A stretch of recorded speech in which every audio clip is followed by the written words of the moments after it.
You already have power. You just haven't used it at full force. You control your thoughts, you control your breath, you control how you show up in every room. That's not a weakness. That's leverage. And in this video, we sharpen it. This is your guide to emotional control. Not theory, but daily practice. Not soft self-help, but precise philosophy rooted in the mindset of men who led with discipline, clarity, and unshakable presence. Here, you'll learn the Stoic warrior mindset. You'll learn how to stay calm when others panic, how to move without emotion, how to speak less and dominate more. This is where silence becomes strategy and detachment becomes power, because true strength doesn't make noise. It doesn't ask permission. It doesn't chase approval.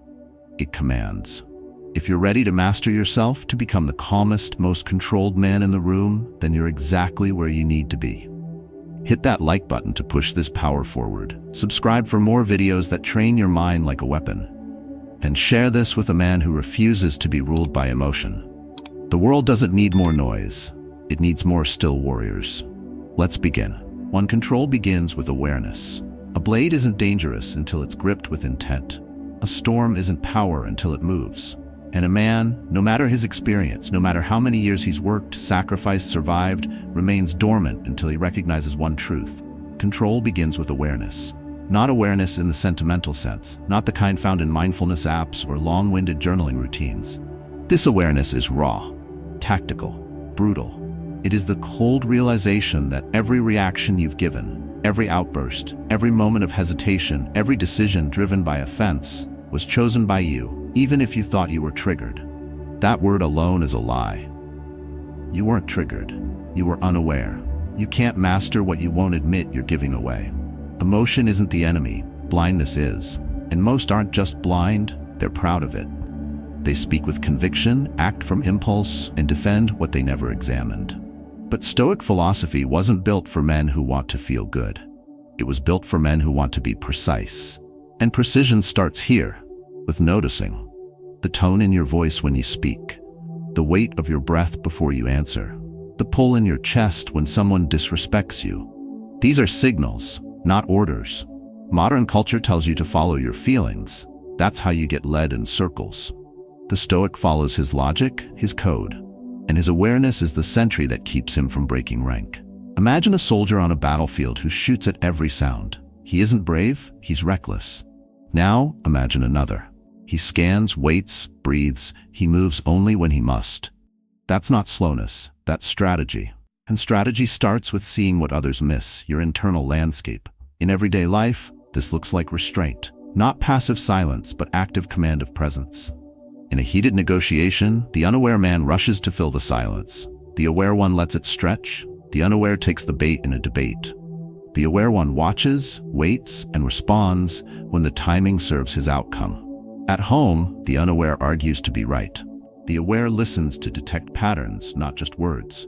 He sees emotional noise like traffic, loud, chaotic, but irrelevant to where he's going. Awareness doesn't slow you down. It strips the fat from your actions. You move with less noise, less reactivity, and more accuracy. But it's earned, not gifted. You build it by watching yourself without judgment, by noticing where your control leaks, your posture, your tone, your response to resistance. Every flinch is data. Every silence is a mirror. The practice begins now. Say nothing for the next hour unless it's necessary. Watch your reactions like you're not inside them. Track your tone, your pace, your presence. That's not detachment, that's command. Because a man who doesn't flinch, doesn't react, doesn't explain, isn't empty. He's focused, and that's what makes him dangerous. 2. Detach from outcome, own the action. A hunter doesn't mourn the missed shot. He recalibrates, reloads, and watches for the next movement in the grass. His identity isn't tied to the arrow, it's tied to the act of aiming again. This is the principle of detachment, not retreat, not indifference, but focused control over where your energy begins and where it ends. Action belongs to you, the outcome does not. The world won't say that. The world teaches performance, applause, validation. You're told to tie your worth to how others respond, how things unfold, and how the scoreboard lights up. That's why so many collapses occur when the result doesn't reflect the effort. They weren't just invested in the work, they were addicted to the reward. And that's the trap. The Stoic sees it differently. His discipline ends at the line he can control. What lies beyond, opinions, reactions, results, doesn't concern him. That's not a weakness. That's clarity. Detachment is the skill that keeps you steady when the market crashes, when the meeting falls apart, when your plan doesn't go as planned. It's what separates the leader from the loud one. One resets and the other rants. One refocuses and the other complains. One owns what's his and the other chases what isn't.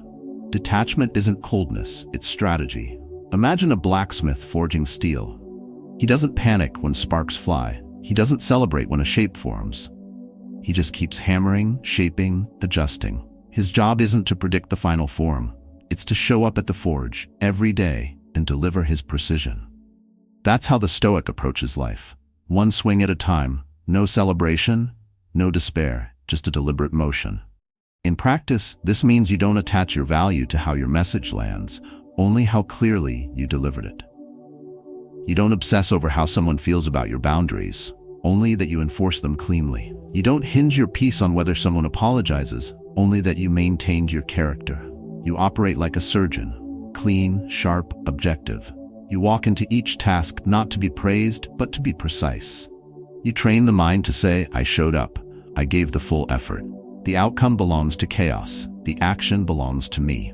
And that shift, once internalized, is what frees you. Because once you stop tying your identity to the fruit, you finally become free to master the root. Try this. For the next 24 hours, every action you take, write, speak, decide, lead, do it as if the result doesn't exist. Show up only for the act, not the applause. Then watch your clarity sharpen. Your energy will no longer bleed into fantasies or fears. You'll move faster, smoother, quieter. Not because you care less, but because you care only about what's yours to command. And that's the essence of control. 3. Ego is the enemy of precision. A mask can protect, or it can blind. It depends on who put it on.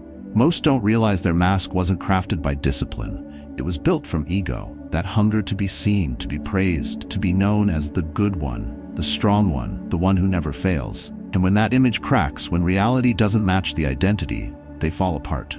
Not because they failed, but because their ego made failure feel fatal. The need to be seen is the need to be controlled.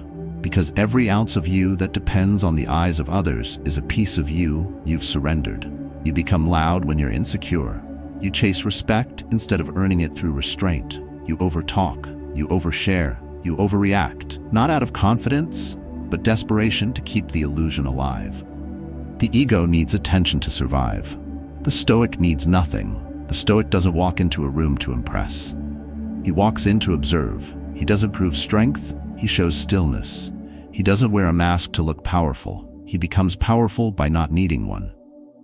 And this is the shift most never make. They confuse external validation with internal mastery. But a man who owns himself doesn't need applause to act. He doesn't need an agreement to stand still. He doesn't need recognition to choose what's right. Look at a lion. It doesn't announce itself before it moves. It doesn't roar before it strikes. It watches, it calculates, it waits. That is not arrogance. That is confidence refined into focus. And that's what ego will always rob you, stillness. Because the ego is loud. It wants to be first. It wants to be praised. It wants to be loved. But love fades. Praise fades. Applause fades. What remains is your conduct when no one's watching.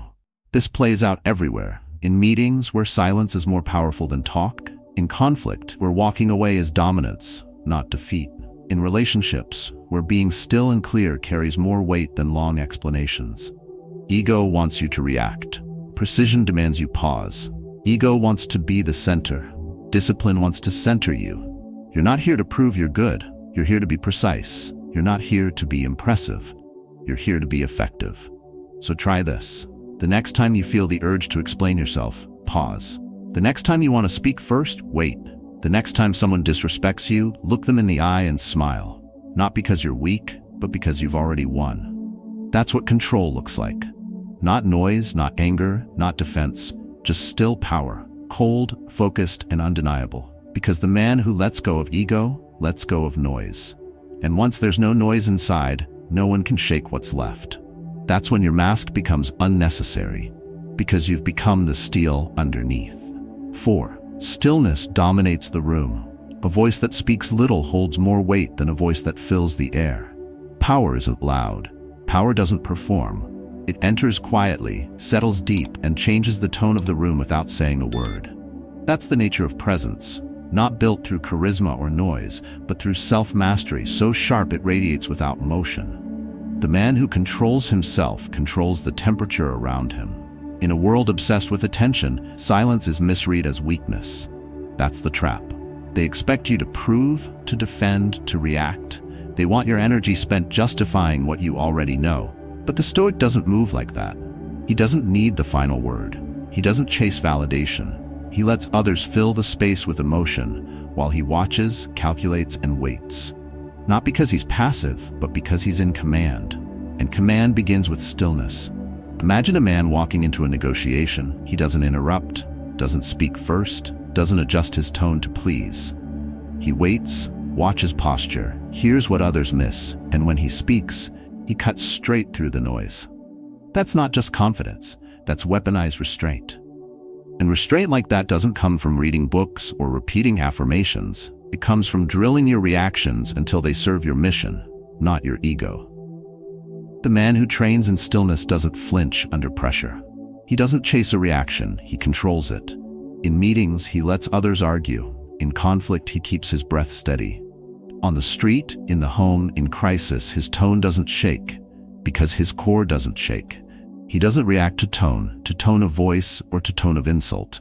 He hears it all as data, not command. And that's where the shift happens. From reacting to leading, from presence to dominance. Most fold under attention, most fumble when they're challenged. But a man who has mastered his presence carries a quiet that unnerves people. They can't read him. They can't provoke him. They can't pull emotion from him. And that's what makes them respect him. Because while others flash power like a badge, he wears it like steel under the skin. Unseen, unshakable, always ready. Start with this. For the next conversation that challenges you, speak 20% less. Look longer. Breathe slower. Say only what moves the room. Let them wonder what you're thinking. Let them adjust to your pace, not the other way around. Because when they adjust to you, they're already following you. This is how presence becomes influence. This is how silence wins without a fight. Stillness isn't passive. Its posture is sharpened by discipline. And when presence is earned, not performed, it doesn't need to speak.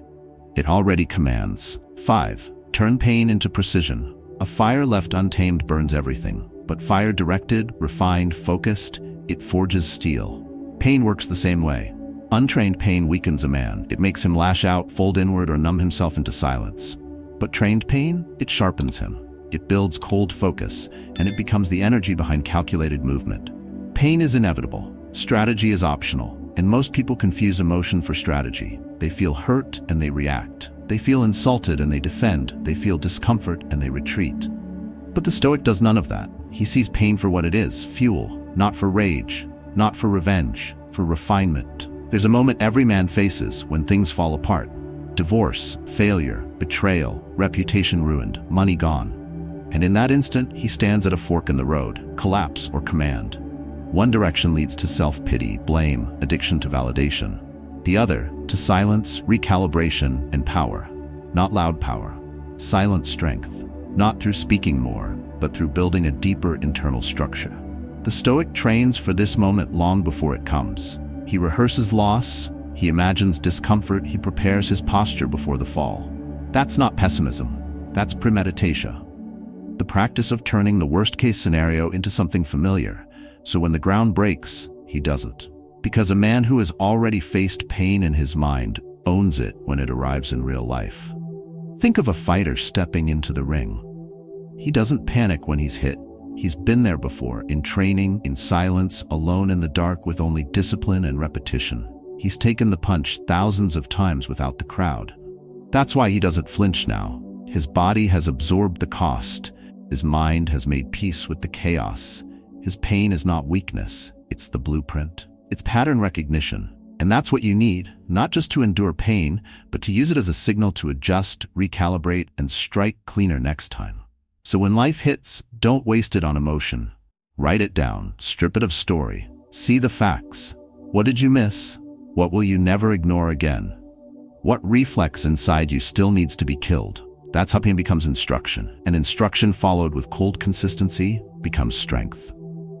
Try this. Recall the last painful event that rattled you. Strip it of names, faces, even feelings. Turn it into data. Now, write down the one adjustment that would have changed the outcome, in thought, in tone, in response. Just one. Then drill that until it becomes automatic. That's how you train pain into precision. Because you don't get stronger by escaping suffering. You become powerful when it stops shaking your frame. The fire still burns, but it burns in your direction now. Quiet, controlled, lethal. 6. Own the frame, control the noise. A message doesn't need to be loud to be powerful. It just needs to be framed right. And the man who owns the frame owns the conversation, the direction, the outcome.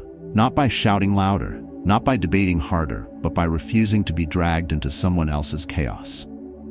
This is what the Stoic understands, that most conflict isn't about truth, it's about narrative control. And when you can control the narrative, you don't need to win arguments, you win ground. Noise is everywhere. People talk just to be heard, they respond to be seen, they confuse visibility with influence. But influence doesn't need noise. Influence bends the room in silence, it sets the tone before a word is said. And that's what most never learn. They try to respond to everything, defend everything, react to everything. They think they're protecting their image. What they're actually doing is handing it over, letting others define them, bait them, frame them. The Stoic doesn't respond to provocation. He studies it.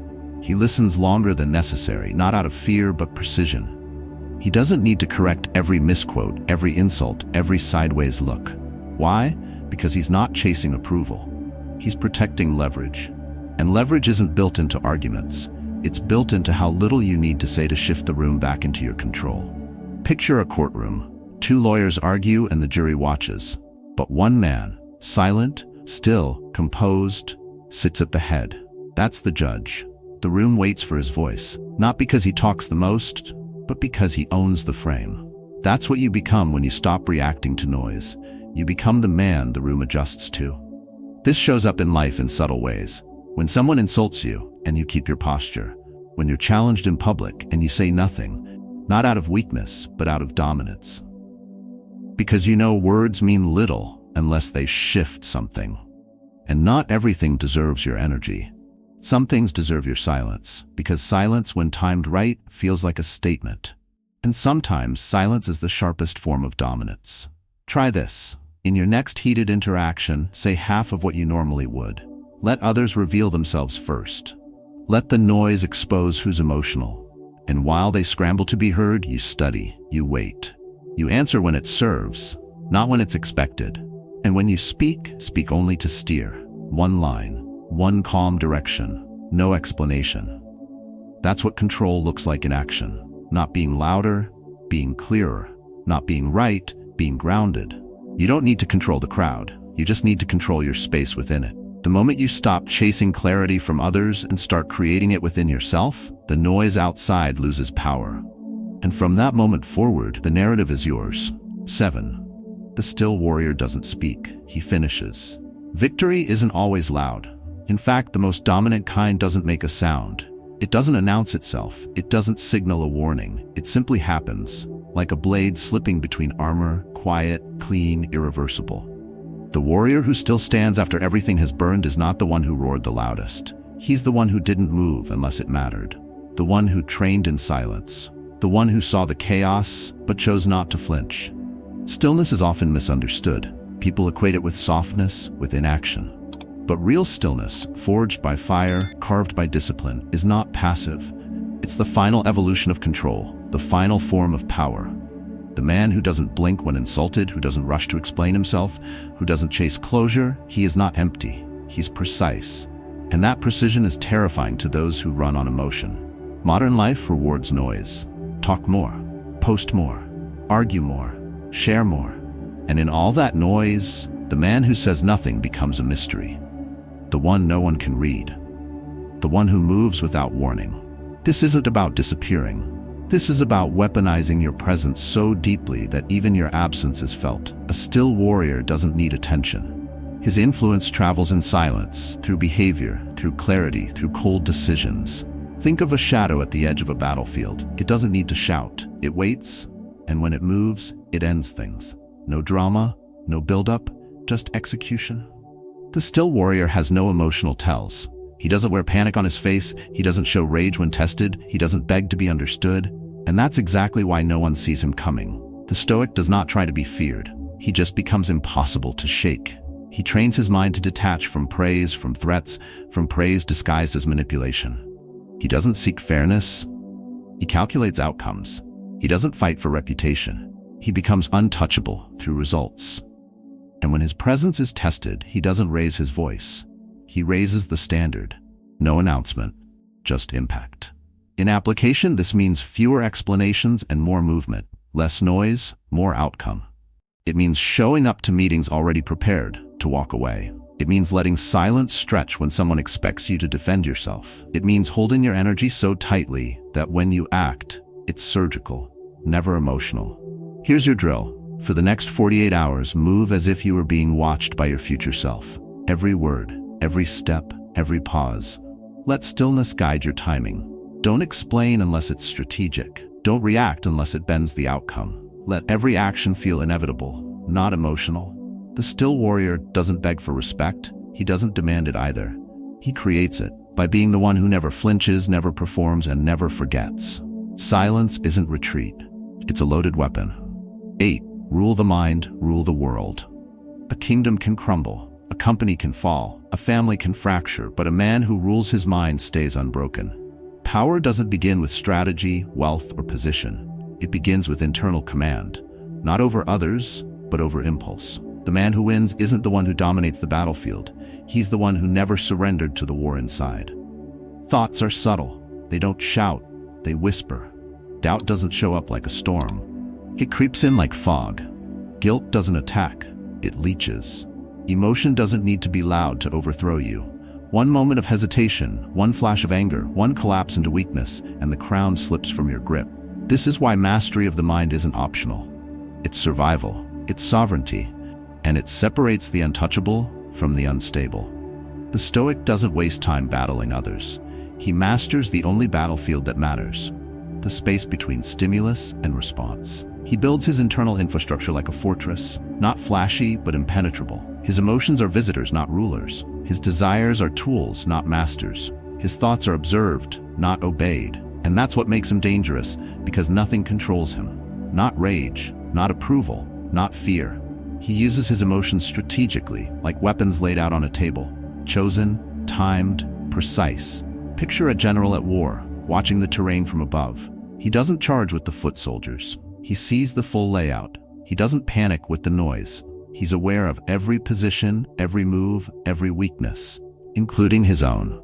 That's how you must see your own mind, as ground to survey, not a storm to survive, but a territory to rule. The moment you confuse a passing thought with a truth, you've lost control. And the moment you let a feeling dictate an action, you've handed your power to something temporary. Modern distractions are designed to steal this crown. Notifications, headlines, offense, outrage, everything trains you to react. But a Stoic trains for stillness. He drills emotional control until it becomes instinct. His default is clarity. His foundation is still. He doesn't eliminate emotion. He channels it through breath, through space, through time. And most importantly, through ownership. Try this. Next time you feel anything intense, anger, excitement, fear, label it in one word. Just name it. Don't react. Just recognize. That's anger. That's fear. That's pride. In that moment of naming, you take one step back from the trigger. You create space. And in that space, you reassert command. Because the man who doesn't feel isn't strong. The man who feels deeply but doesn't flinch, he is. He walks through chaos untouched because the fire burns around him, not through him. He is his own ruler, and the world respects what it cannot shake. Rule the mind. Rule the outcome. Rule the world. Not with noise, but with the kind of discipline so complete it silences every doubt before it ever becomes a decision. This is the path of the still warrior. Not a man without emotion, but a man who commands it. Not someone who escapes pain, but someone who trains it into power.